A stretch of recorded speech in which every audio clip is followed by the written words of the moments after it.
Hey there folks, Armageddon's here, bringing you another Transformers video review.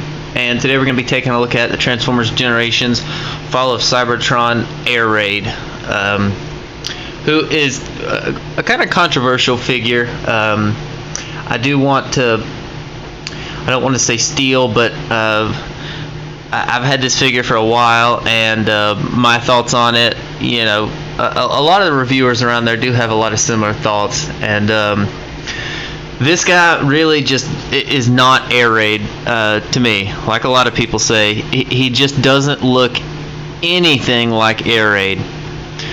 And Optimus, I'm sorry, but yeah, you know, he really does look like Rewind from G1. The chest, the head, they could have very easily just called this guy Rewind, and it would have been fine. The people around the world wouldn't have cared. Which is just so interesting. I mean, the colors barely even match to Air Raid, but so I'm gonna try to treat this guy. I'm gonna do this objectively and just treat it as the figure itself. I'm not gonna try to compare it to Air Raid, because if I did that, it would just really kind of tick me off. So let's go ahead and get started with the box. G1 tech specs here. Everybody knows I love it. He's got a skill of 3, so he has no skills. Well, you know, he's like Napoleon. He's got no good skills. Swords combined into triple blade, Cybertronian mobile artillery mode. There's your bio. I'm not going to get into it. Pause it and read it if you want. Cool product shot. Series 1, figure number 13. Cool picture, and another really awesome picture there of said generic figure. So here we go. We have this guy here, who is a repaint and a slight remold of Shockwave, who is one of my favorite figures in this line. I love this figure. He was the first one that I got in the Fall of Cybertron line, and I love him. I love Shockwave a lot, so naturally I'm okay with this mold. Does it fit with this character? No, of course not. But just as the figure itself, it's really nice. I do love the paint that's on him, the red, the gold. It works. It works. As you can see, they remolded the top part here, which will later become the chest. So, you know, we know about all that. His weapons are pretty cool. He has this sword here, and you just fold it back up. And I think it was Balt Matrix who said this looks like He-Man's sword, and he wasn't lying. It really does. It really does look like He-Man's sword, so that's pretty cool. I wish it would be a little bit taller. It doesn't really fit into his arm good, but that's for a later discussion. And his other weapon, of course, stores in just like Shockwave's did. So let's go ahead and get him transformed. I won't go into great detail about it. It is the exact same as Shockwave's transformation. Just separate the arms, separate the legs, and go ahead and remove his other weapon. Let's flip the chest around, and got the revealing action there for the head. Pop his shoulders in, bring his wings up, and swivel these little pieces down in front of his legs and peg them in. Very easy transformation. I do like it. It's interesting enough to not be too easy, but it is pretty simple. And then you just rotate these little hands out. It is a carbon copy to Shockwave's transformation, of course.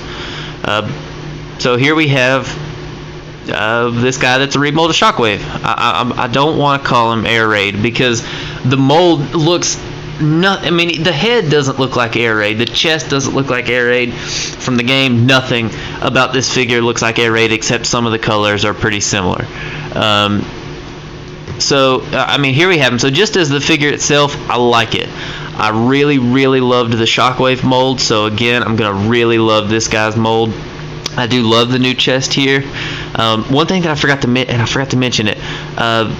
He's got a real nice Autobot logo right here, and of course that would be this section here in the plane mode. But it's upside down during plane mode, and that of course just comes from it having to swivel around and pop into place. So that's kind of annoying that the Autobot logo is upside down in the alt mode. But you know, I mean, it's not that big a deal. You know, he's got a real nice back section, no real, you know, obstructing backpack. He has amazing light piping, and I forgot my flashlight, but I'm not gonna be able to get it to go. But he does have some really nice light piping in the back of his head. The same articulation that Shockwave had. His head's on a left and right ball joint, and it goes up and down from the revealer action. So no leaning forward, up and down. Shoulders are on a full 360.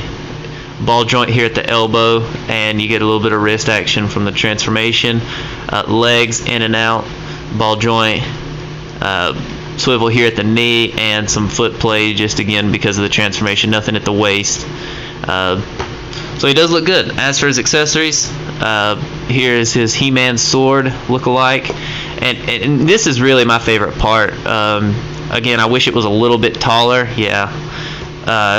Or longer, but you know, that looks good. And then here's his other weapon, and this is an interesting piece. If we separate it, he actually comes with 3 total pieces. This section is just like the piece that came with Shockwave, except his had 3 prongs on it, so it's pretty similar. And then he comes with this thing that folds up and clips in there for the alt mode, and it's a very confusing gun. But you're supposed to be able to combine the 3, and to be honest, I couldn't even read the instructions really to see how it went, but just based on other people's videos, I'm gonna say we're probably not missing too much, because everybody I've seen isn't too crazy about it. Yeah, I think it's supposed to go like this. If you can get it in there, I think it's maybe supposed to do something like that, but it's stupid. Just do what I do and have him hold it like this, and then just have him do the shockwave hold where you just combine it with his arm. Now that's really big and kind of out there, but it's better than the other. I mean, you could use that weapon a little bit. I'm just not crazy about it. I really like the sword here. It's hard to get these in there. But overall, guys, as long as, again, like Optibottom says, as long as you can really focus on this guy not being air raid, you're going to be fine, because he is a great looking figure. If you look at him objectively and just say this is not air raid, just looking at him at the figure itself, it's really good. And again, he does look like Rewind from G1, and because he's a deluxe and Blaster is going to be a big Voyager, I mean, he's going to be tall, or he is tall. I mean, he's going to be way up there. They really would probably look really good next to each other. You do a little bit of paint to them, and you could really use this as a Fall of Cybertron Rewind. I'm going to very quickly get Shockwave here transformed so you can see them looking together. Now, which one do I like the most? Shockwave, by far. I think he's got a very accurate vehicle mode, a very accurate robot mode to what he looked like in the game. And Shockwave he always has been and always will be one of my favorite characters in the Transformers universe. So I do recommend the Shockwave one for sure. Do I recommend Air Raid? Yeah, to a certain degree. He is one that you could very easily skip on for a while. I've seen him all over Toys R Us's. I think he comes about 2 to a case, so just find out when they get their trucks in and go get them. I'm not gonna fold his arm out because I'm in a hurry, but so here they are together, and they do look okay together, I guess. You can see remolded new chest, kind of looks like a boombox, and the new head sculpt, which is really nice. I do love the new head sculpt. I love the silver on it, so it looks really good. Just don't call him air raid. Just do what I did. He is the last figure that I picked up in the Fall of Cybertron line. I waited till he was the last one that I needed, and I jumped on him. I didn't order him online, found him at Toys R Us, so I'm not going to pay an outrageous amount of price for him. But yeah, I mean, he's decent. He's worth picking up. He looks good on the shelf, just not good as an air raid. But that's about it, folks. This has been Armageddon with another Transformers video review. The Transformers Generations Fall of Cybertron. This guy. Thanks for watching.